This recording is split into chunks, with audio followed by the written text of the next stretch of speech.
Hey guys, this is a segment from the Slumpbuster podcast. You can find the full episode on any of the various podcast platforms, or of course, subscribe to us on YouTube for more of our content. Other than that, guys, sit down, bust a slump, and enjoy. Hey, Slumpbusters! Big fight this weekend coming up. We have Conor McGregor, the Notorious One himself, versus Dustin Diamond Poirier. This is going to be at UFC 257 in Abu Dhabi, Fight Island, and I couldn't break down this fight alone. So welcome back to the Slumpbuster. MMA Dre, Aundre Huynh. How are you doing, man? Are you excited for this fight? Hey, how's it going, Juju? Yeah, of course I'm excited for this fight. You know, there's still not a whole lot to look forward to with COVID, and I know basketball is back and we'll have the Super Bowl soon, but you know, fighting's my thing and I love it. And so this is going to be one of the best ones that I think we've seen in quite a while. It's a really good card all around. So this is a rematch. Obviously, these two fighters have fought before, 2014, so 6 years ago, more than 6 years ago now. The last time they fought, it was a first round knockout, which was actually predicted by Conor in the pre-fight build to that match. Do you think we'll see much of the same? And what can we expect from these two fighters? What's their fighting styles, if you could describe them?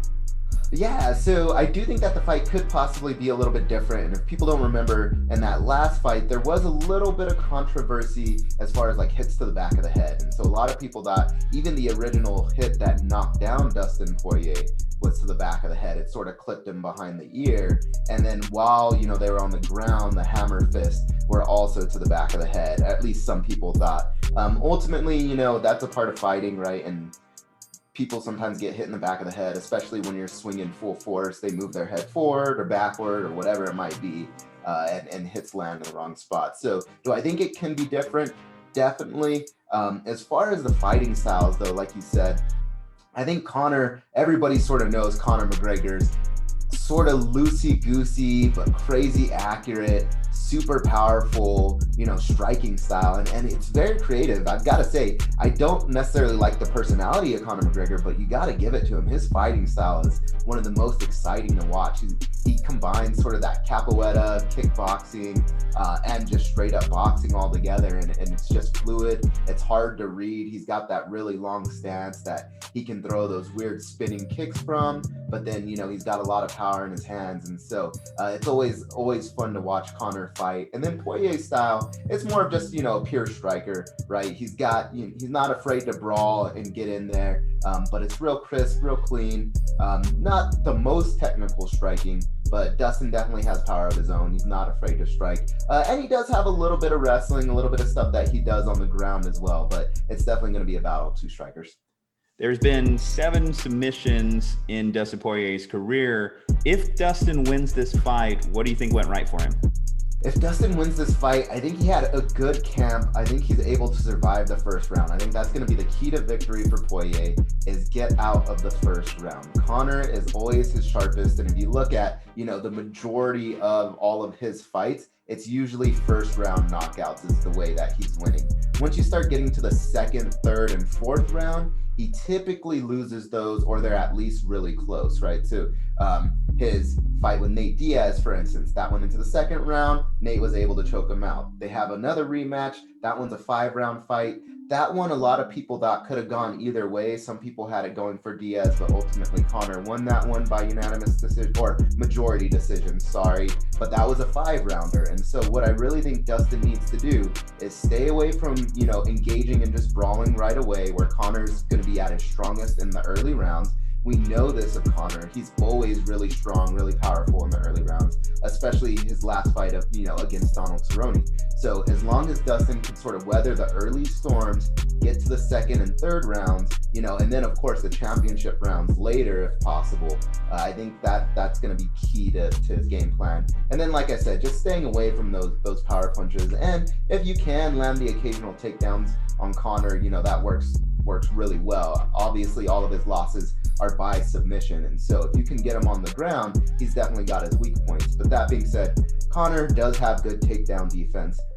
So really it's going to come down to, can you draw out the fight and maybe capitalize on mistakes that he makes with takedowns? Noting the stamina definitely does make sense when you're talking about Conor, a fighter who's been in the octagon exactly 40 seconds in the last 2 years.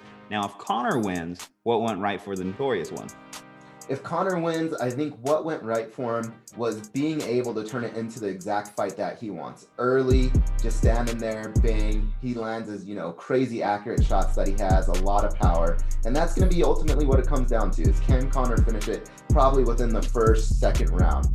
Once it starts getting past that, I'm going to give the edge to Poirier, to be honest. But we all know that Conor, he uses his reach, he uses all of his striking advantages that he does have. He's very quick, very accurate. And so I think, if he wins this fight, it's going to be very similar to the way that it went the first time. Maybe not the first round or as quickly, but again, it'll be early rounds, first or second, landing the strikes that he needs to, and just putting Poirier away. Well, the last fight these two fighters had, Conor said that this was going to be a first-round knockout.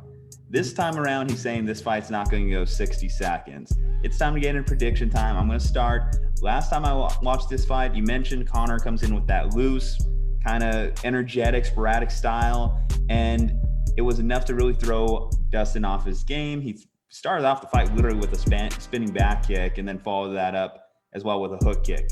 So these two fighters, it's going to be really that rest versus rust argument, considering that Conor hasn't been taking a lot of live bullets, whereas Dan Hooker and Dustin Poirier literally had a fight of the year in Poirier's last fight. I'm going to lean with Conor. He's about a minus 300, 330 favorite too. If you're the UFC, you want Conor to win. This could set up some big fights down the line as well.